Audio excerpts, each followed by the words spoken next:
بن گئی ہے رسول اللہ صلی اللہ علیہ وسلم کی۔ غصے سے بھرے ہوئے اپنی بہن کے گھر کا رخ کرتے ہیں، اندر سے قرآن پڑھنے کی آواز آ رہی، غصہ اور بڑھ جاتا ہے، دروازے کو زور زور سے کھٹکھٹاتے ہیں۔ اہل خانہ سمجھ گئے ماجرا کیا ہے، گرجدار آواز ہے جناب عمر کی، دروازہ کھولو۔ جلدی سے معلم کو چھپا دیا اور بہن آگے بڑھ کے دروازہ کھولا، کہا تم سابی ہو گئے، دین چھوڑ دیا تم نے، بتوں کی وفا ترک کر دی اور بے تحاشا مارنا شروع کیا۔ بہن کا سر پھٹ جاتا ہے، خون بہنے لگتا ہے اور یہ مارتے چلے جاتے ہیں۔ فاطمہ بنت خطاب بولی، عمر تم خطاب کے بیٹے ہو، سنو میں بھی خطاب کی بیٹی، جو ظلم جو جبر کرنا ہے کرو، میں محمد عربی کا دامن نہیں چھوڑوں گی۔ سوچنے پہ مجبور ہو جاتے ہیں وہ کون سی طاقت ہے جس نے بجلیاں بھر دی اس کے اندر۔ کہا جو تم پڑھ رہے تھے مجھے بھی سنا سکتے ہو؟ کہا تمہیں غسل کرنا ہوگا۔ عمر اپنے بدن کو دھو رہے ہیں، میرا رب دل دھو رہا ہے۔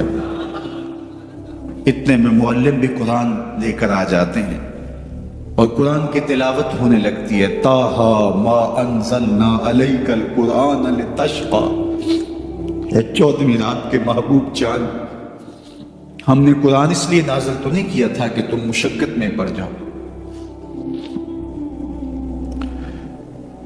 بے تاب ہو گئے، کہا عمر کی عمر برباد ہو گئی، مجھے لے چلو حضور کی چوکھٹ پہ۔ تلوار حمائل کی ہے، بہنوئی ساتھ ہیں، اور حضور کی بارگاہ میں حاضر ہو رہے ہیں۔ دروازے کے سوراخوں سے دیکھا تو صحابہ تشویش کا اظہار کرنے لگے کہ عمر آ رہا ہے، تلوار حمائل کی ہے، ارادے اچھے نہیں لگتے۔ جناب امیر حمزہ نے کہا دروازہ کھول دو، اچھی نیت سے آیا تو استقبال کریں گے، نیت اچھی نہیں ہے تو اس کی تلوار سے اس کی گردن کاٹ دیں گے۔ حضور کے سامنے جا کے بیٹھ گئے، گلے میں کپڑا ڈالا، حضور نے پکڑ کے کہا عمر ابھی وقت نہیں آیا کہ تم اسلام لے آؤ۔ یہی وقت تھا عمر کے اسلام لانے کا، لبوں پہ کلمہ جاری ہو گیا۔ اللہ اکبر کی صدا اس زور سے گونجی کہ مکے کی گلیاں گونجنے لگیں۔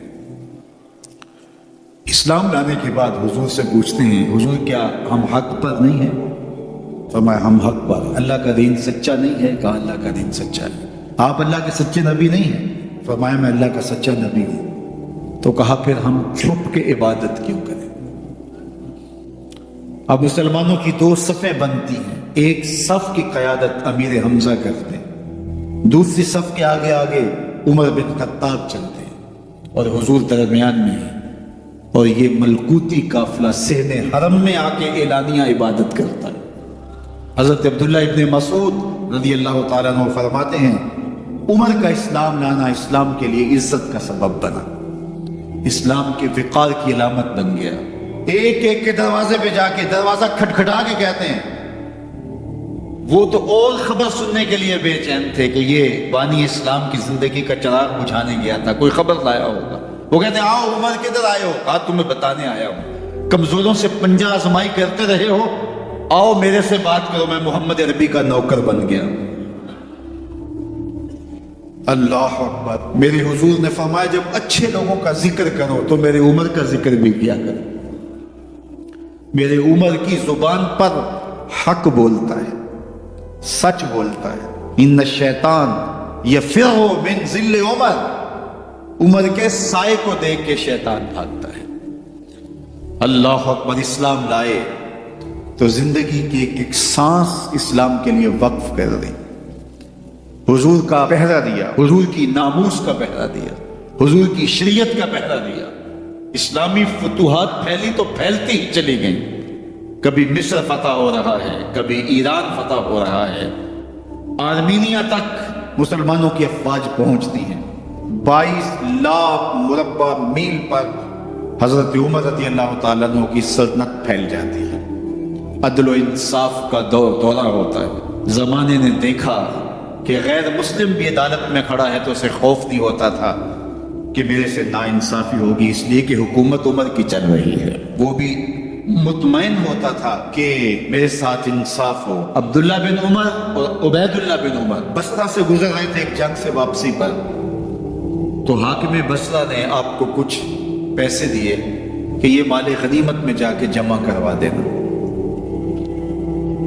اور پھر خود ہی مشورہ دیا کہ عراق کے اندر فلاں فلاں چیز بہت سستی مل جاتی ہے اور حجاز میں ان چیزوں کی قیمت زیادہ ہے، تو اگر آپ ایسا کر لیں کہ یہ ان پیسوں سے خرید لیں اور جا کے مدینہ المنورہ میں فروخت کر دیں، تو جو زائد پیسے آپ کمائیں گے وہ آپ کے ہوئے، اور یہی اشرفیاں جو میں نے دی ہیں آپ کو، اتنی اشرفیاں بیت المال میں جمع کروا دینا. تم نے محنت کی ہوگی، تجارت کی ہوگی، تو جتنے بچیں گے وہ آپ کے ہوں گے. تو انہوں نے کہا بہت اچھا. وہاں سے مال خرید لیا، مدینہ المنورہ میں آ کے بیچ دیا.